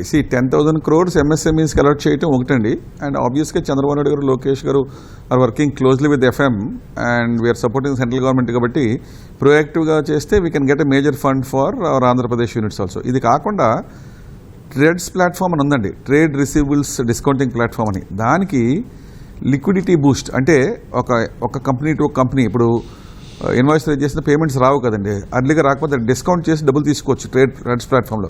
దాంట్లో 7 lakh crores additional money they are providing for the MSMEs to discount అండి. అది సైలెంట్గా ఎవరు చూడలే. మీరు చూసింది 10,000 కోట్లు ఈజ్ ఓన్లీ ఫర్ ఎంఎస్ఎంఈకి ఫండ్ అలొకేషన్. ఇది కాకుండా 7 lakh crores in the trades platform. అంటే మనం MSMEs doing business with state governments కానీ వేరే కంపెనీస్తో కానీ చేసినప్పుడు వాళ్ళ అన్పెయిడ్ ఇన్వాయిసెస్కి డిస్కౌంట్ చేసి డబ్బులు తీసుకొచ్చి దానికి లిక్విడిటీకి 7 lakh crores ప్రొవైడ్ చేశారు. So that is also a very welcome step. ఓవరాల్గా చూసుకుంటే మీరు we're reducing our debt to GDP అండి అండ్ ఆల్సో ఫిజికల్ డెఫిసిట్. ప్రపంచంలో అన్ని దేశాలు including the most advanced countries like USA వాళ్ళ డెట్ పెరిగిపోతుంది, స్పైరలింగ్ ఎవ్రీ ఇయర్. బట్ ఇండియాది కంటిన్యూస్గా నిర్మలా సీతారామన్ గారి లీడర్షిప్లో she's reducing our debt to GDP అండి. అంటే ఓవరాల్గా మీరు చూస్తే లాస్ట్ ఇయర్ కంటే ఇయర్ అప్పు పెరగచ్చు, but our economy is growing at 8%. So debt to జీడిపికి డెట్కి is always coming down. So physical deficit తగ్గుతుంది అంటే ఎక్స్పెండిచర్కి ఇన్కమ్కి, that's what is called physical deficit అండి. సో బారోయింగ్స్ ద్వారా దాన్ని ఫిక్స్ చేస్తారు. దాన్ని కూడా లాస్ట్ ఇయర్ 4.9 ప్రాజెక్ట్ చేస్తే ఇయర్ 4.8 తీసుకొచ్చారు. సో 1.1 తగ్గినా కూడా ఇవన్నీ కూడా will have a boost on the MSME sector. Because దేశంలో డెట్ పెరగకుండా ఉంటే ఆబ్వియస్గా ఇంట్రెస్ట్ రేట్స్ తగ్గొచ్చు. ఇందాక ఆయన చెప్పినట్టు జిఎస్టీ రిఫార్మ్స్, ఇన్కమ్ ట్యాక్స్ రిఫార్మ్స్తో పాటు ఎంఎస్ఎంఈకి ఈ ట్రేడ్స్ ప్లాట్ఫామ్లో లిక్విడిటీ ప్రొవైడ్ చేయటం, టెక్నాలజీకి సపోర్ట్ ప్రొవైడ్ చేయటం, infrastructure boost, high speed rail corridors అవనివ్వండి, నేషనల్ హైవేస్ అవనండి, ఎయిర్పోర్ట్స్ అవనివ్వండి, ఎంఎస్ఎంఈకి ఇంకా సపోర్ట్. ఇప్పుడు మన విశాఖపట్నంలో Bhogapuram airport is coming up. అక్కడ సీ ప్లేన్స్ కూడా తయారు చేస్తాకి they are giving viability gap funding అండి. ఎయిర్క్రాఫ్ట్ మ్యానుఫ్యాక్చరింగ్ ఇంపోర్ట్కి అన్ని కస్టమ్స్ డ్యూటీ తీసేశారు. ఎంఆర్ఓ హబ్ కింద మన భోగాపురం ఎయిర్పోర్ట్ డెవలప్ అవుద్ది. ఎంఆర్ఓ హబ్కి the budget has given a big boost. So not only for MSME, మీరు ఇంకోటి చూస్తే మన స్టేట్ గవర్నమెంట్ ప్రొయాక్టివ్గా ఉండాలి కాబట్టి 26 జిల్లాల్లో కూడా we can setup hostels for women viability gap funding ద్వారా.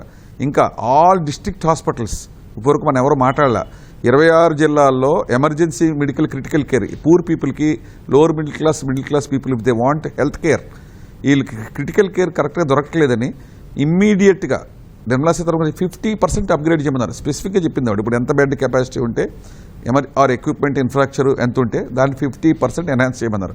సో మన స్టేట్ గవర్నమెంట్ ప్రొయాక్టివ్గా తీసుకుంటే అన్ని జిల్లాల్లో 26 జిల్లాల్లో ఆల్ డిస్ట్రిక్ట్ హాస్పిటల్స్లో ఇమ్మీడియట్గా 50%కి మనం ప్రపోజల్ పట్టుకెళ్తే ఈ బడ్జెట్లో ఫస్ట్ మనం తీసుకురావచ్చండి.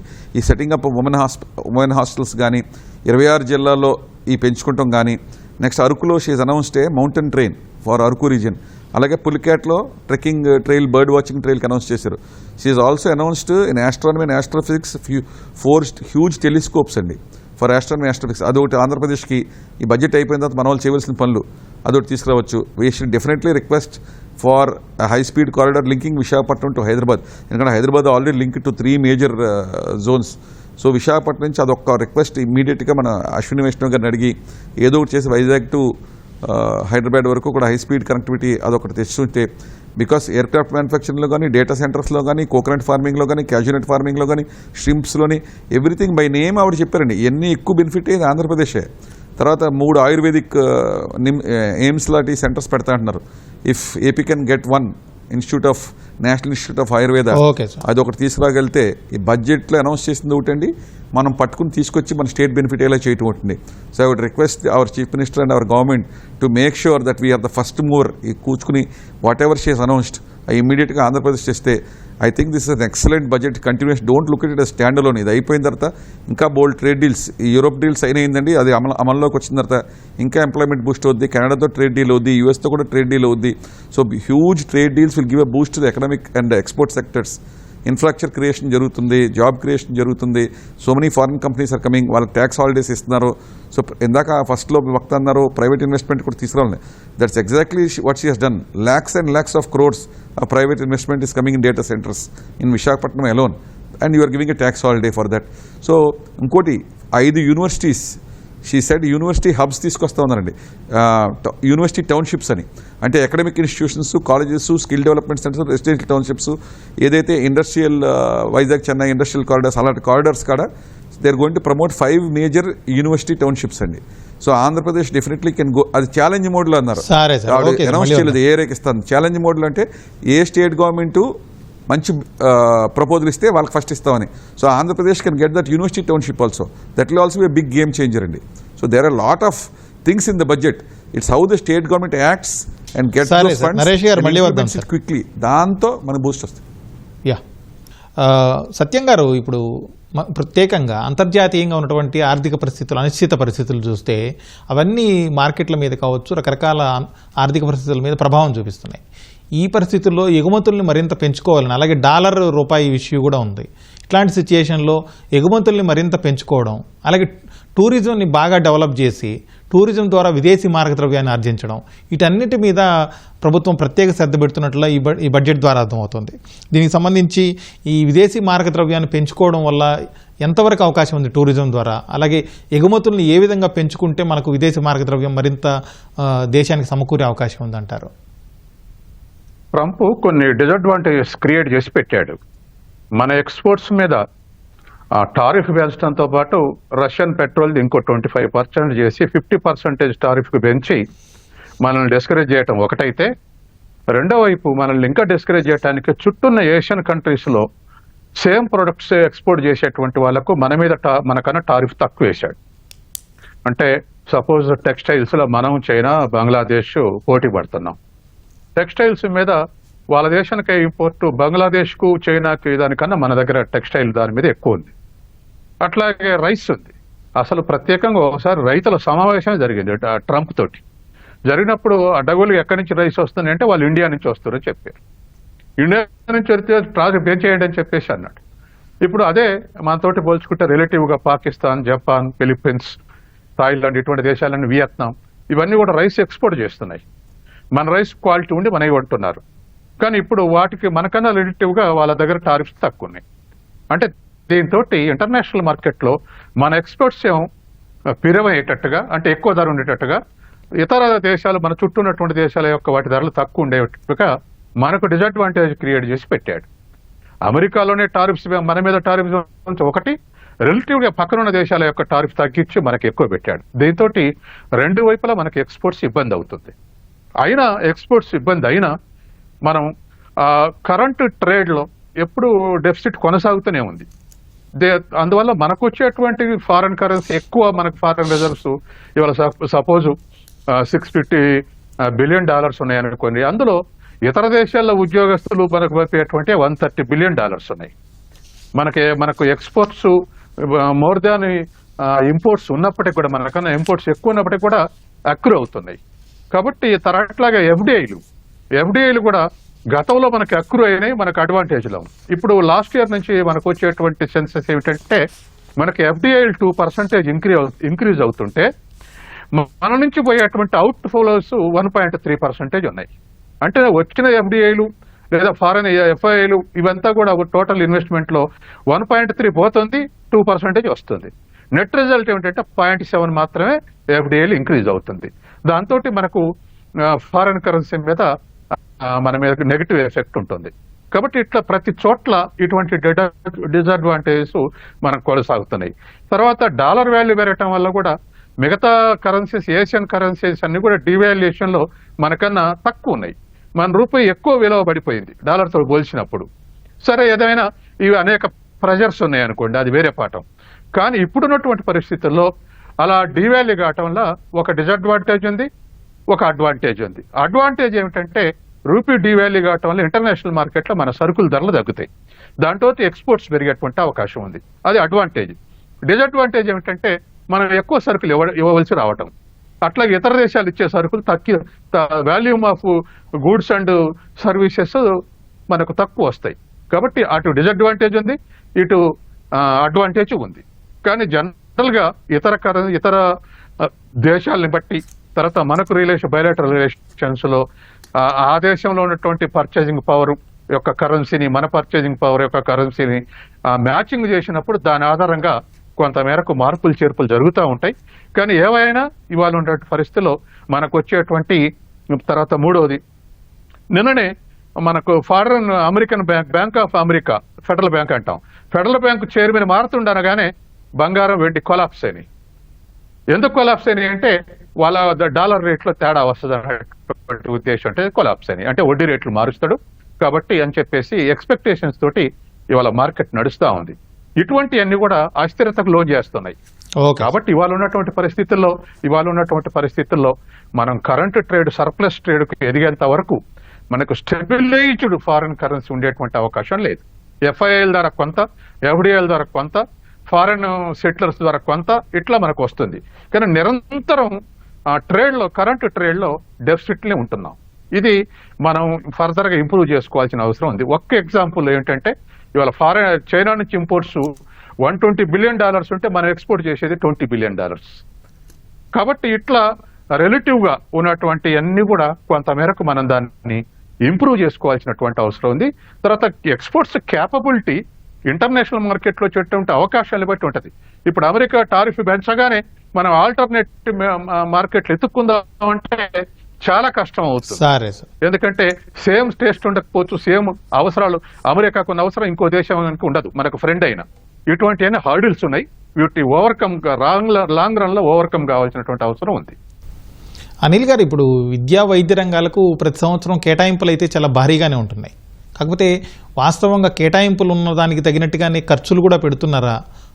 ఆ రంగాల అభివృద్ధికి తగిన విధంగా ఇంకా అలొకేషన్స్తో పాటు వాస్తవ ఖర్చు ఎలా ఉంటుంది? దాన్ని ఏ విధంగా వాస్తవ ఖర్చు ఉంటే విద్యారంగం అలాగే వైద్య రంగం అభివృద్ధి చెందడానికి బాగుంటుందంటారు? సో ఈ రెండు రంగాల్లో చూసుకుంటే ఫస్ట్ థింగ్, ఇవి కంబైన్డ్, అటు రాష్ట్రము అండ్ సెంట్రల్ రెండిటి వాటిల్లో వస్తుంది. అండ్ ఇక్కడ ప్రభుత్వం, సెంట్రల్ గవర్నమెంట్ ఏదైతే ఎడ్యుకేషన్ సెక్టార్లో ఆర్ హెల్త్ సెక్టార్లో ఇస్తున్న వాటిని execution mostly done by state governments.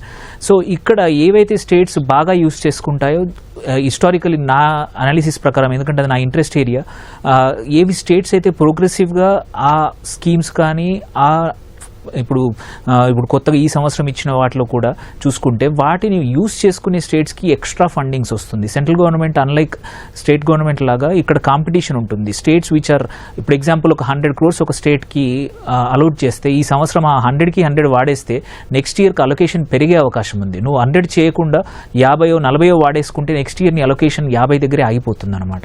So ఆ లెక్కను చూసుకుంటే మన ఈసారి ఎడ్యుకేషన్ సెక్టర్కి అయితే కొంచెం పెరిగింది, అండ్ హెల్త్ ఎస్పెషల్లీ చాలా పెరిగింది. ఇక్కడ మాత్రం ఏంటంటే సర్వీస్ ఓరియంటేషన్, ఈ అలైడ్ హెల్త్ ప్రొఫెషనల్స్ అని నియర్లీ 1,00,000 AHPsని నెక్స్ట్ 5 yearsలో ఇట్లాంటి, నాట్ జస్ట్ ఓన్లీ, ఎందుకంటే డాక్టర్స్ హాస్పిటల్ సెటప్ అది ఎక్స్పెన్సివ్, బట్ ఇట్లాంటి రేడియాలజీలో కానీ ఆర్ ఆపరేషన్ టెక్నాలజీ ఇట్లాంటి వాటిలో కానీ, అనస్థీషియా టెక్నీషియన్స్ కానీ, వీటిని డెవలప్ చేయడానికి ఒకటి కొత్తగా AHA ప్రోగ్రామ్ అని AHP చేశారు. అండ్ టార్గెట్ ఒక 1,00,000 మందిని చేశారు. ఇది ఏవైతే స్టేట్స్ యూజ్ చేసుకుంటాయో అవి చాలా 100% వాటికి బెనిఫిట్ ఉంటుంది. అట్లాగే ఇంకొక ప్రాబ్లం ఏంటంటే ఏజింగ్ పాపులేషన్కి కేర్ గివర్స్ అవసరం. సో ఆల్రెడీ మనం చూస్తున్నాం జపాన్ లాంటి దేశాల్లో ఏజింగ్ పాపులేషన్ ఎక్కువగా ఉంది, కేర్ గివర్స్ లేక వాళ్ళు బయట నుంచి జాబ్స్ కోసం బయట నుంచి తెచ్చుకుంటున్నారు. దానికోసం కూడా already 1.5 lakh multi skilled care గివర్స్ని ఈ సంవత్సరం దీంట్లో బడ్జెట్లో చెప్పారు. So another area health care సెక్టర్కి. అండ్ ఈ హెల్త్ కేర్లోనే ఇంకొకటి మన ఎస్పెషల్లీ హైదరాబాద్కి మేజర్ అడ్వాంటేజ్ ఒకటి మెడికల్ టూరిజంని ప్రమోట్ చేస్తాము. And also at the same time traditional medicine కోసం కూడా సపరేట్గా ఫోకస్ పెట్టారు. ఇక్కడ మనకి మేజర్ అడ్వాంటేజ్ ఇది. ఆల్రెడీ మనము మేజర్ హాస్పిటల్ చైన్స్ మెడికల్ టూరిజంతో మల్టిపుల్ ఆఫ్రికన్ నేషన్స్ నుంచి కానీ వేరే కంట్రీస్ నుంచి కానీ ఆల్రెడీ వస్తూ ఉన్నారు పేషెంట్స్ మన దగ్గర. దీన్ని వాడుకొని హైదరాబాద్ ఒక regional especially 5 medical hubs regional hubs ఉన్నాయి అనుకున్నారు. అందులో హైదరాబాద్ ఒకటి కంపల్సరీ పుష్ చేస్తే మాత్రం ఇది మళ్ళీ ప్రైవేట్ సెక్టర్ పార్టిసిపేషన్, ఇక్కడ స్టేట్ గవర్నమెంట్ కాదు. సో ఛాలెంజ్ బేస్డ్ ఏవైతే ప్రైవేట్ సెక్టర్ వచ్చి ముందుకు వస్తుందో వాటికి ఈ రీజనల్ మెడికల్ హబ్ హెల్ప్ చేస్తుంది సెంట్రల్ గవర్నమెంట్. సో ఇది ఒక పుష్ చేసే అవకాశం ఉంది. అండ్ సో దీంతో పాటు ఎడ్యుకేషన్ సెక్టర్ చూసుకుంటే మాత్రం ఇంతకుముందు డిస్కస్ చేసాము 5 యూనివర్సిటీ టౌన్షిప్స్ ఏవైతే కొత్తగా ఇండస్ట్రియల్ కారిడార్స్ దగ్గరగా అకాడమిక్ రీసెర్చ్ని మళ్ళీ ఇండస్ట్రీని కలిపి ఇవైతే ఫాస్టర్ చేసి రీసెర్చ్ డెవలప్ చేద్దాం అనుకుంటున్నారో అది కూడా ఈ కొత్తగా ఈసారి ఎడ్యుకేషన్ అండ్ రీసెర్చ్లో వచ్చిన ఇనిషియేటివ్. ఇంకొకటి నేషనల్ ఇన్స్టిట్యూట్ ఆఫ్ హాస్పిటాలిటీ ఏదైతే ఉందో, అండ్ ఇంకొకటి నేషనల్ ఇన్స్టిట్యూట్ ఆఫ్ డిజైన్ హైదరాబాద్లో ఉంది, ఇంకొకటి NID చేయబోతున్నారు. అది మళ్ళీ ఇంకోటి ఇక్కడ రాకపోవచ్చు, బట్ అదొకటి. సో ఆన్ ద హోల్ ఇక్కడ ఏంటంటే ఈ 2 సెక్టార్లో ఎడ్యుకేషన్ అండ్ హెల్త్ కేర్ సెక్టార్లో ఎస్పెషల్లీ తెలంగాణ మాత్రం వెన్ కంపేర్ టు బడ్జెట్లో చూసుకుంటే మన తెలంగాణ బడ్జెట్లో చూసుకుంటే అలొకేషన్స్ తక్కువగా ఉన్నాయి. సో ఈ స్కీమ్స్ వాడుకొని ఆ అలొకేషన్స్ని ఫుల్ఫిల్ చేసుకోవచ్చు, ఆ గ్యాప్స్ ఫిల్ చేయొచ్చు అనేది మాత్రం నా ఉద్దేశం అండి. Okay sir.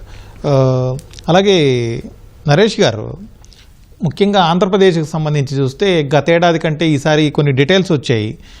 రాజధాని అమరావతి అభివృద్ధికి ADB నుంచి ఒక 1128 కోట్ల నిధులు, అలాగే అమరావతి సమీకృత పట్టణాభివృద్ధికి జపాన్ నుంచి 432 కోట్లు, ఏపీ గ్రామీణ రహదారుల ప్రాజెక్టులకు ఒక 500 కోట్లు, పట్టణ తాగునీరు మురుగునీటి పారుదలకి 800 కోట్లు, అలాగే ప్రకృతి వ్యవసాయానికి 155 కోట్లు, రహదారులు వంతెనల పునర్నిర్మాణానికి ఒక 350 కోట్లు, ఈ విధంగా నిధులు కేటాయిస్తున్నట్లుగా మనకు ప్రాథమిక సమాచారం అందింది. దీని ప్రకారం గతేడాది కంటే అమరావతికి సంబంధించి కావచ్చు ఆంధ్రప్రదేశ్కు కేటాయింపులు ఎలా ఉన్నాయి, ఈ ఫండ్స్ రాష్ట్రానికి ఏ విధంగా ఉపయోగపడతాయంటారు?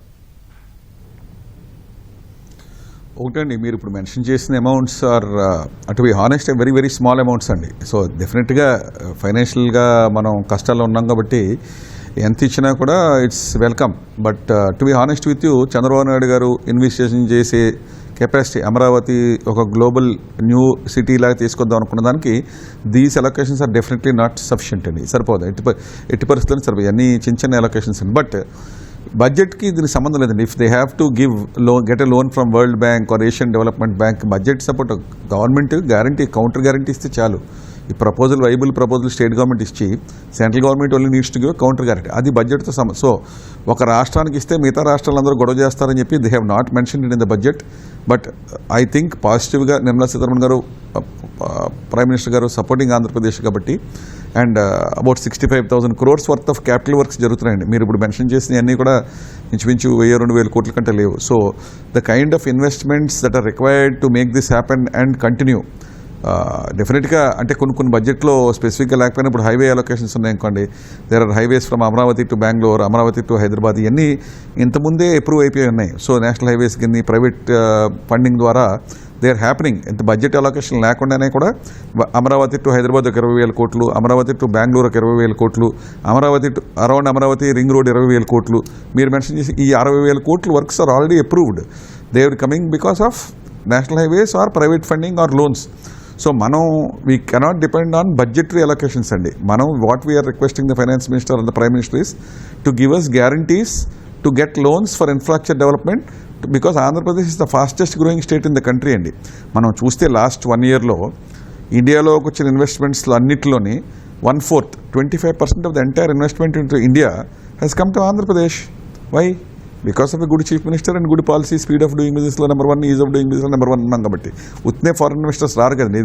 ఇది మనం చెప్పిన లెక్కలు కాదు కదా, these are figures given by the government itself. So the budgetary allocation 30 states ఉన్నప్పుడు అంతకంటే చేయలేరండి. So you have to respect that. So మీరు బడ్జెట్ అలొకేషన్ కంటే the things that are going on behind it, ఇందాక చెప్పాను కదా మీకు, capital works 60,000 కోట్లు అవుతున్నాయి, దాని చుట్టూరు రైలు ఇన్ఫ్రాస్ట్రక్చర్ వర్క్స్ ఇంకో 60,000 కోట్లు అవుతున్నాయి, రైల్వే వర్క్స్ 10,000 crores వర్క్స్ అవుతున్నాయి, ఎయిర్పోర్ట్ ఎక్విజిషన్ కూడా మళ్ళీ అండర్ ఇంకో పెద్ద ప్లేయర్ వస్తాడు. అలాగే there is so much of infrastructure that is happening from loans and private investments in Amaravati which cannot be a part of the budget. So we have to appreciate allocation is very, but మీరు అడిగిన specific question, they will help Andhra Pradesh, but that is very very small allocation. But అంతకంటే 30 రాష్ట్రాలు ఉన్నప్పుడు ఒక రాష్ట్రానికి ఎక్కువ చూపిస్తే every state will complain, కాబట్టి we have to be comfortable with whatever she has given. దానికంటే ఉన్నాయని యూటిలైజ్ చేసుకుని we can get district hospitals, I'm talking about the hospitals for women, కానీ ఒక యూనివర్సిటీ, ఒక ఆయుర్వేదిక్ యూనివర్సిటీ తీసుకొస్తాం, కానీ ఈ ఇప్పుడు Guntur and Amaravati, Vijayawada are known for education కదండి. అక్కడ యూనివర్సిటీ క్యాంపస్కి షీ హెస్ అనౌన్స్ ఫండ్స్ తీసుకొచ్చి, అలాగే సిటీ స్మాల్ టౌన్స్కి 5,000 crores ఇచ్చారు కదా, అందులోంచి కూడా ఫండ్స్ తెచ్చుకుని they can develop less than 5 lakhs population only Tier 2, Tier 3 సిటీస్కి they given a special fund, అందులోంచి కూడా తెచ్చుకోవచ్చు. సో స్పెసిఫిక్గా పేరు చెప్పక్కర్లేదు, కానీ వీళ్ళ ఇన్ఫ్లుయెన్స్తో there are so many schemes in the center that you can get funds if you proactively work with them and get those things. So overall I think it's a very stable thing. Andhra Pradesh definitely semiconductors lo benefit ayyaru, rare earths lo benefit ayyaru, then data centers lo benefit ayyaru. ఏదో టోకెనిజంగా ఒక bird watching కానీ mountain trains కానీ any token అనుకోండి, but మేజర్గా again in cocoa, in coconut, in cashew స్పెసిఫిక్గా mention చేశారు that they are going to give funds. So ఈ బడ్జెట్ అలొకేషన్ అన్ని how to implement it on the ground ఒక task force పెట్టి CM garu చేస్తే I think we have got more than what is required. It is implementation అండి, ఊరిని తెచ్చుకుంటాం కాకుండా ground రియాలిటీలో ఇవన్నీ ఇంప్లిమెంట్ అయ్యి పబ్లిక్ బెనిఫిట్ అయ్యేలా చేస్తే I think she has done a very good job. Satyam గారు, ముఖ్యంగా రక్షణ శాఖ చుట్టుపక్కల దేశాలతోటి ఉన్నటువంటి ఉద్రిక్తతల నేపథ్యంలో, ముఖ్యంగా పాకిస్తాన్ కావచ్చు, అలాగే బంగ్లాదేశ్లో కూడా అనిశ్చిత పరిస్థితులు ఉన్నాయి, అవి కూడా కొంచెం ఇబ్బందికరంగా మారింది భారత్కి. చైనాతోటి ఎప్పుడూ ఉద్రిక్తతలు ఉంటాయి. ఇట్లా చుట్టూ ఇరుగు పొరుగు దేశాల్లో ఉన్నటువంటి ఈ పరిస్థితుల నేపథ్యంలో రక్షణ శాఖకి ఎప్పుడూ కేటాయింపులు భారీగానే ఉంటాయి. ఈసారి కూడా గతానికంటే ఎక్కువ ఇస్తూ 5,94,000 కోట్ల పైగా నిధులు కేటాయించారు. రక్షణ శాఖ పరంగా ఈ నిధులు కేటాయింపు ఎలా ఉంది? ఈ నిధులు మరింత పెంచాల్సిన అవసరం ఉందంటారా? అలాగే ఈ రక్షణ శాఖలో గతేడాది ఆపరేషన్ సింధూర్ తర్వాత కొన్ని చిన్నపిన్న లోటుపాట్లు కనిపించాయి, టెక్నాలజీ పరంగా ఇంకొంచెం మెరుగుపరుచుకోవాలి అని చెప్పి సూచనలు కూడా వ్యక్తమయ్యాయి రక్షణ నిపుణుల నుంచి. ఏ విధంగా చేస్తే ఇంకా రక్షణ శాఖ బలోపేతం అయ్యే అవకాశం ఉంది? ఎకనామిక్స్ ఆస్పెక్ట్లో ఒక ఎకనామిక్ స్టూడెంట్గా మేము ఇది అన్ప్రొడక్టివ్ ఎక్స్పెండిచర్ అంటామండి. కానీ దేశ రక్షణలో మరి పాత్ర వహించేది ఇదే. కాబట్టి ఇష్టం ఉన్నా లేకున్నా రక్షణ బడ్జెట్ ఖచ్చితంగా పెంచాల్సిందే. గత బడ్జెట్లో అయితే 6,81,000 crores కేటాయించారు. కాబట్టి ఖచ్చితంగా ఆ మేరకు ఖర్చు చేయకపోతే మన రక్షణ అవసరాలు తీరట్లేదు.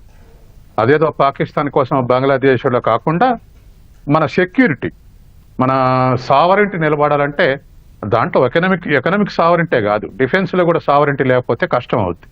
కాబట్టి ఆ మేరకు ఇవాళ రీసెర్చ్ అండ్ డెవలప్మెంట్ కూడా ఇంపార్టెన్స్ ఇస్తున్నారు. గతంలో కేవలం ఫిజికల్ లేకపోతే బిఎస్ఎఫ్ జవాన్లు ఎక్కువ, లేకపోతే ఎయిర్ ఫోర్స్, నేవీ అలా ఆలోచించకుండా ఇప్పుడు టెక్నాలజీ చాలా ఇంపార్టెంట్ ప్లే చేస్తుంది మనుషుల కన్నా కూడా. కాబట్టి ఆ ఆస్పెక్ట్లో చూసినప్పుడు మనం ఇంకా సఫిషియన్స్ కానప్పటికీ ఇంపోర్ట్ చేసుకుంటున్నాం. కాబట్టి ఇది తప్పనిసరి, ఎందుకంటే ఇదే ఎకనామిక్స్ డెవలప్మెంట్కు ఒక సూత్రం చేస్తుంది. ఏంటంటే లా అండ్ ఆర్డర్ ఇది ప్రీ రిక్విజిట్ ఫర్ డెవలప్మెంట్ అని. అంటే అభివృద్ధి కావాలంటే ముందు రక్షణ కావాలి, తర్వాత లా అండ్ ఆర్డర్ కూడా మెయింటైన్ చేయాలి. ఇది పోలీసులు మిలిటరీ అన్ప్రొడక్టివ్ అంటారు, కానీ ఇప్పుడు అది ప్రొడక్ట్ టు ప్రొడక్ట్ అనేటువంటి పరిస్థితికి వచ్చింది వాళ్ళు ఉన్నటువంటి పరిస్థితుల్లో.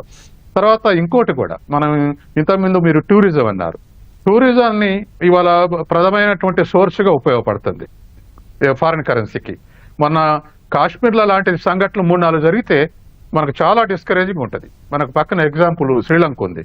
టూరిస్టులు ఎల్టీటీ సమస్య పరిష్కారం అయిన తర్వాత కూడా బాంబు వేల 500 మంది చనిపోతే టూరిస్టులు జీరోకి వచ్చారు. వస్తే వాళ్ళకి ఫారిన్ కరెన్సీ లేక క్రైసిస్లకు పోయారు. మనం చూసాం, అది ఒక కథ. కాబట్టి ఖచ్చితంగా ఇవాళ మనం మోడర్న్ ఎక్విప్మెంట్ ఉన్నటువంటి ఖచ్చితంగా ఖర్చు చేయాల్సి వస్తుంది. గతంలోనైతే మన డిఫెన్స్ ఎక్స్పెండిచర్ ఇంపోర్ట్స్లో 70% రష్యా సోవియట్ యూనియన్ నుంచి, మిగతా 30% మిగతా దేశాల నుంచి ఉండేది. కానీ ఇప్పుడు టెక్నాలజీ ఆధారంగా మనం ఇంపోర్ట్ చేసుకుంటున్నాం. ఇప్పుడు ఫ్రాన్స్ నుంచి అనేకమైనటువంటి మోడర్న్ ఇవి తెచ్చుకుంటున్నాం. వాటికి ఇవాళ 26% ఫ్రాన్స్ రేషియో ఉంది. సోవియట్ది 70 నుంచి 30కి తగ్గింది. అట్లాగే అమెరికా నుంచి 3% ఉండేది ఇంపోర్ట్స్, డిఫెన్స్ ఇంపోర్ట్స్.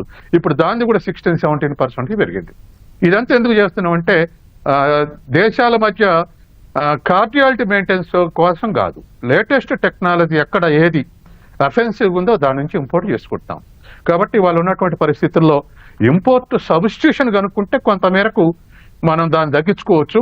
ఇప్పటికీ ఈ సంవత్సరానికి గత 3 ఏళ్లుగా ప్రయత్నం చేస్తే ఒక 30,000 కోట్ల ఎక్స్పోర్ట్ చేయగలిగినాం. కానీ అది చాలా మేగర్ అమౌంట్. పెద్ద ఎత్తున ఎక్స్పోర్ట్ చేసేటువంటి స్థాయికి మన టెక్నాలజీ ఎదగాల్సినటువంటిది అవసరం ఉంది. ఈ మాత్రమైన ఎందుకు సెల్ఫ్ సఫిషియెంట్ ఉన్నామంటే ఆనాడే డిఆర్డిఓ, నెహ్రూ డిఆర్డిఓని ఏర్పాటు చేయటం, ఆ తర్వాత కంటిన్యూస్గా చేయటం, దాంట్లో సోవియట్ యూనియన్ హెల్ప్ చేయటం, ఈ మేరకు ఉన్నాం. కానీ అది సరిపోవడం లేదు. కాబట్టి డిఫెన్స్ ఎక్స్పెండిచరు ఖచ్చితంగా ఇప్పుడున్నటువంటి అలొకేషన్స్లో నెంబర్ 1 పొజిషన్ డిఫెన్స్దే. ఆ తర్వాతనే మౌలిక వస్తువులు సెకండ్ ప్లేస్లో ఉంది, డిఫెన్సే ఫస్ట్లో ఉంది. కాబట్టి వాళ్ళు ఉన్నటువంటి పరిస్థితుల్లో మనం నేషనల్ సెక్యూరిటీ నెంబర్ 1 కాబట్టి, ప్రియారిటీ కాబట్టి ఇవాళ డిఫెన్స్ ఎక్స్పెండిచరు చేయాల్సి వస్తుంది. తర్వాత దీంట్లో ఇంకోటి కూడా ఏంటంటే రీసెర్చ్లో కూడా మనం ఆ వైపు అట్రాక్ట్ చేయాల్సినటువంటి అవసరం ఉంది. రీసెర్చర్ దరిదాపు ఎక్కువ మంది రీసెర్చర్ ఇండస్ట్రీస్ కు, మెకనైజేషన్ కు, తర్వాత ఐటీకి ఇటుపోతున్నారు. కాబట్టి అటు అట్రాక్ట్ చేసి దాన్ని ఇంకా ఇంప్రూవ్ చేయాల్సినటువంటి అవసరం ఉంది.